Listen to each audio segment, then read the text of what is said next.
अभी आपको बताएं, चेयरमैन यूसुफ रजा गिलानी की ज़ेर सदारत सेनेट का इजलास जारी है और मगरिब की नमाज के लिए सेनेट इजलास में 5 मिनट का वक्फा लिया गया है। इससे कबल हमने देखा कि आजम नज़ीर तारड़ बिल पेश कर रहे थे। उन्होंने कहा कि आईनी तरमीमी बिल पर तमाम जमातों से मुशावरत की गई है और आईनी तरमीमी बिल ज़िमनी एजेंडे के तौर पर पेश किया गया है। इसके साथ साथ वज़ीर आपको बताएं कि वज़ीर कानून आजम नज़ीर तारड़ ने 26वीं आईनी तरमीम बिल सेनेट में पेश कर दिया है और उनकी जानिब से यह भी कहा गया कि कोशिश की गई है कि आला अदलिया के जजों की तकर्री शफाफ बनाई जाए। तो वजीर कानून जो कि बिल पेश कर रहे हैं, 26वीं आईनी तरमीमी बिल सेनेट में पेश किया गया है। उनकी जानिब से बेहजाद सलीमी हमारे साथ मौजूद हैं। बेहजाद, आप बताइए इस वक्त ताज़ा तरीन सूरत हाल क्या है?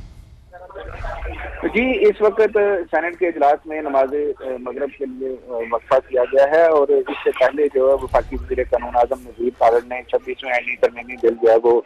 सेनेट में पेश किया और इस हवाले से उन्होंने इस बिल के नुकात और जो इसके अगराज़ मकासद थे उससे अवाम को आगाह किया और उन्होंने बताया कि इस आईनी तरमीमी बिल पर अपोजिशन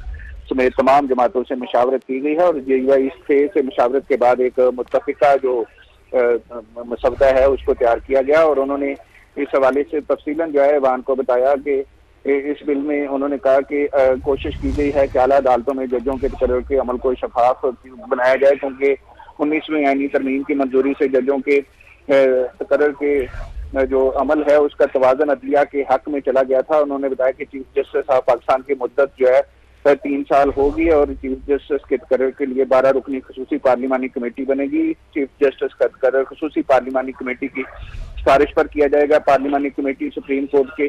3 सीनियर जजेस में से चीफ जस्टिस का तकर्रुर करेगी और पार्लिमानी कमेटी की सिफारिश पर चीफ जस्टिस का नाम वज़ीर आज़म सदर ममलकत को भिजवाएंगे और पार्लिमानी कमेटी में 8 अरकान कौमी असम्बली और 4 सेनेटर शामिल होंगे और पार्लिमानी कमेटी में तमाम पार्लिमानी जमातों को नुमाइंदगी दी जाएगी। इसी तरह उन्होंने बताया कि सुप्रीम कोर्ट के जजेस का तकर्रुर जुडिशल कमीशन करेगा और वफाकी वज़ीर कानून और अटॉर्नी जनरल भी इस कमीशन के रुकन होंगे। तो वज़ीर कानून आजम नज़ीर तारड़ इस हवाले से सेनेट को इस आईनी तरमीमी बिल के जो नुकात है उसके हवाले से ब्रीफिंग दे रहे थे। तो नमाज मगरिब के लिए अज़ान हुई, जिसके बाद जो है वो चेयरमैन सेनेट ने अरकान की जो एक डिमांड की उस पर नमाज मगरिब के लिए इस इजलास में वक्फा किया है और जो ही ये नमाज अदा होती है तो सेनेट का इजलास दोबारा शुरू होगा और आईनी तरमीम के हवाले से आजम नज़ीर तारड़ जो है वो ऐवान को मज़ीद तफसीलात से आगाह करेंगे और जिसके बाद इस आईनी तरमीमी बिल की मंजूरी का अमल शुरू होगा। और अरकान की मौजूदगी के हवाले से भी बताएगा सेनेट इजलास में? जी, इस वक्त जब ये इजलास नमाज मगरब के लिए वक्फा हुआ तो 64 से जायद मजमूई तौर पर जो अरकान सेनेट हैं वो ऐवान में मौजूद थे और मैं आपको ये भी बताता चलूँ कि इस आईनी तरमीमी बिल की मंजूरी के लिए हुकूमत को 64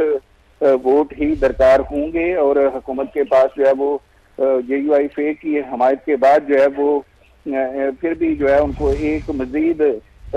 जो सेनेटर है उसका वोट दरकार होगा। जो इस वक्त मजमूई तौर पर अरकान की तादाद तो 64 से जायद थी ऐवान में, लेकिन उनमें अपोजिशन से तल्लुक रखने वाले सेनेटर्स भी शामिल थे। तो अब जो ही इजलास दोबारा शुरू होगा तो उसके बाद जो है वो हुकूमत की जानिब से ये भी कोशिश की जाएगी कि जब इस आईनी तरमीमी बिल की मंजूरी का प्रोसेस शुरू हो तो उससे पहले जितने भी मतलूबा अरकान हैं 64 जो अरकान हैं उनकी तादाद को हुकूमत पूरा करे, क्योंकि 64 अरकान के साथ ही 2/3 अक्सरियत मुकम्मल होगी जो कि जरूरी है इस आईनी तरमीमी बिल की मंजूरी के लिए। तो ये हुकूमत की जानिब से यही बताया जा रहा है कि उनके पास मतलूबा तादाद मौजूद है और वो बआसानी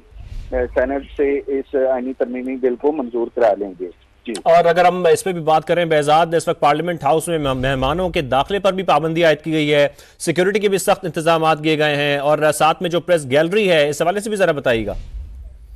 जी, बुनियादी तौर पर जो इस आईनी तरमीमी बिल की मंजूरी के प्रोसेस के हवाले से हमने पिछले दिनों देखा कि पाकिस्तान तहरीक इंसाफ ने एहतजाज का ऐलान किया था। तो ना सिर्फ पार्लियामेंट हाउस में गैर मामूली सिक्योरिटी का इंतजाम किया गया है, बल्कि जो रेड जोन है उसके हवाले से भी सिक्योरिटी के सख्त इंतजाम हैं और कई पार्लियामेंट हाउस आने वाले जो रास्ते हैं वो आज भी बंद हैं, बैरियर और रुकावटें खड़ी करके उनको बंद किया गया है और पुलिस और सिक्योरिटी एहलकारों की बड़ी तादाद जो है इन दाखिली रास्तों पर मौजूद हैं और जितने भी लोग रेड जोन में दाखिल हो रहे हैं उनको चेकिंग के बाद जो है वो यहाँ दाखिल होने की इजाजत दी जा रही है। और इस तरह जो पार्लियामेंट हाउस है उसमें भी मामूल से ज्यादा सिक्योरिटी इंतजाम देखने में आ रहे हैं, और जो विजिटर्स हैं उन पर भी पाबंदी लगी है, और प्रेस गैलरी से वीडियोज बनाने के हवाले से भी खसूसी अहकाम जारी हुए हैं कि वीडियोज बनाने पर